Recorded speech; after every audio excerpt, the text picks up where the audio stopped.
جدودي أنشأوا العلم العجيب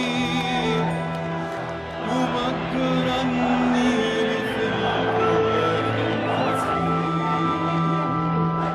لهم في الدنيا آلاف السنين ويفنى الكون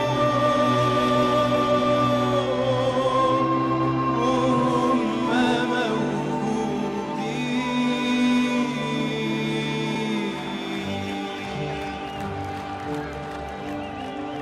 لهم في الدنيا آلاف السنين ويفنى الكون وهم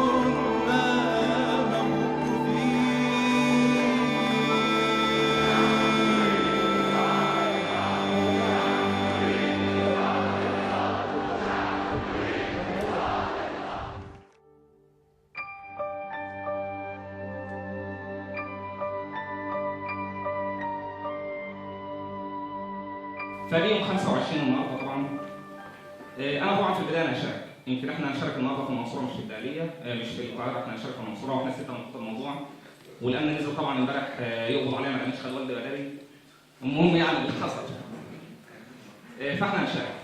بس انا عايز اقول لو الوفد هيشارك احنا لابد ان الوفد يشارك، لان طبعا كل الاحزاب هتشارك وكله هيشارك، ويمكن الوفد يوم مش هيغير اي تاريخ مصر، مش هنقول ان بكره يحصل ثوره، يوم الثلاثاء هيحصل ثوره والحكم هيتقلب، لا بس هو بدايه. انا مع نزولكم الشارع، احنا مشكلين لجنه من السكرتير العام ونائب رئيس الحزب ورئيس لجنه الشباب لتنظيم الوقفات الاحتجاجيه والمظاهرات. عايزينكم تنزلوا الشارع، عاملين بنجيب اعلام ولافتات وانزلوا اتحركوا.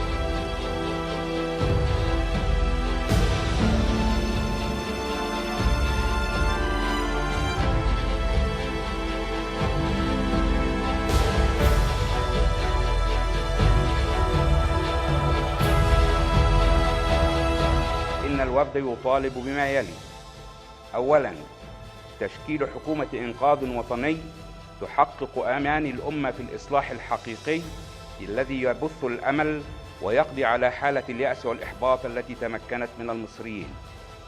ثانياً، حل مجلس الشعب المطعون في شرعيته وإجراء انتخابات برلمانية نزيهة بنظام القائمة النسبية غير المشروطة وعلى أساس الضمانات التي سبق وأن طالب بها الوفد.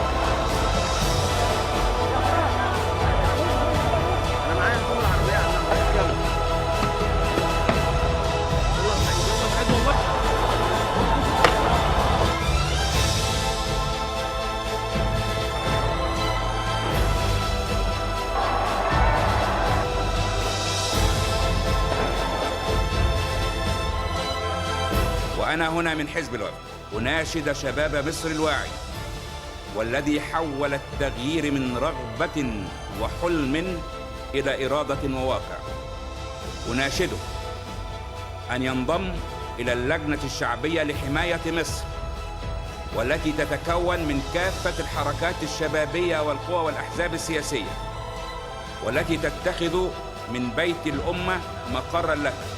كما أناشد كل مصري حر شريف قادر على مواجهة تلك الظروف للمشاركة معنا.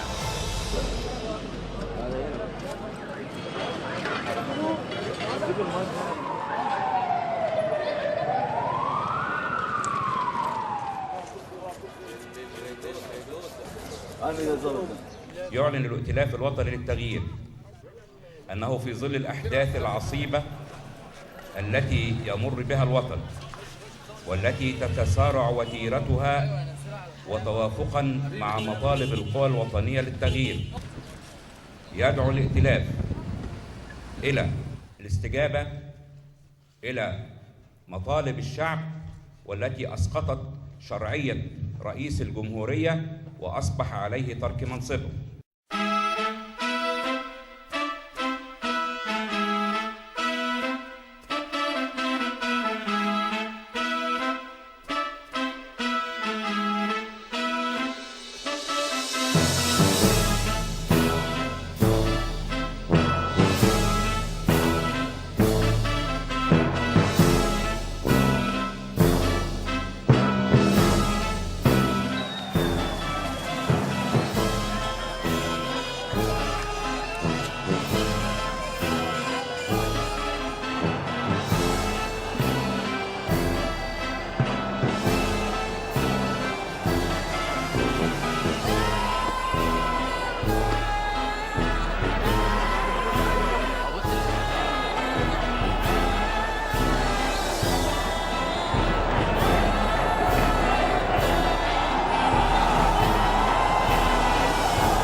المصانع من غيطان الفلاحين.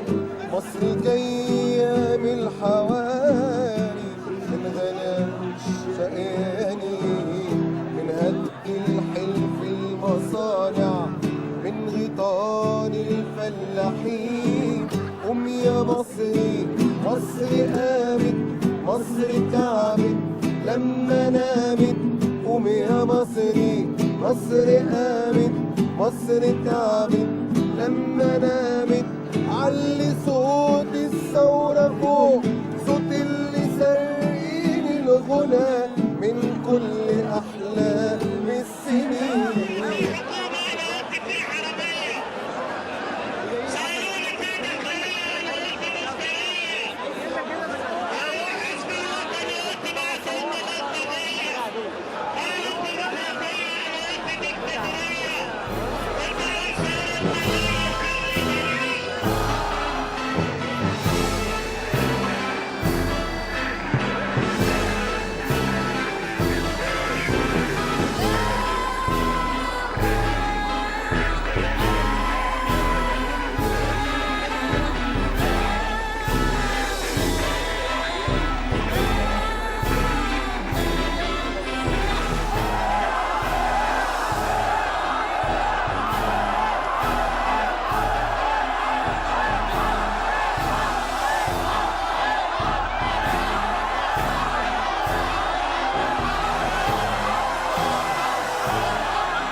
أيها المواطنون، في هذه الظروف العصيبة التي تمر بها البلاد،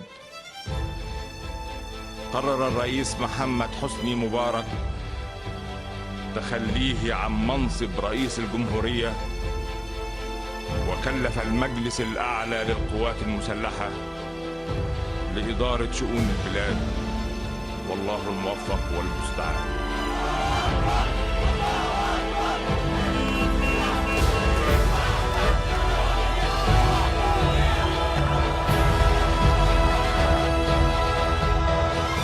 إلى شعب مصر العظيم وإلى أبطاله الشباب الذين صنعوا التاريخ، اليوم تبدأ مصر أولى صفحات تاريخها الجديد. اليوم نبدأ في بناء دولة كنا نحلم بها وكنا ننتظر تحقيق الحلم الذي ناضلنا من أجله جميعا. لقد رحل النظام وانتهى عصر الاستبداد. اليوم تشرق شمس الحرية على هذا الوطن. تحية لكل الشباب الذي خرج دفاعا عن حق شعب مصر، وتحية للشهداء الذين سنتذكرهم دائما بكل فخر وكرامة، وسيخلد دورهم في تاريخ مصر وفي أذهان وعقول أجيالنا القادمة.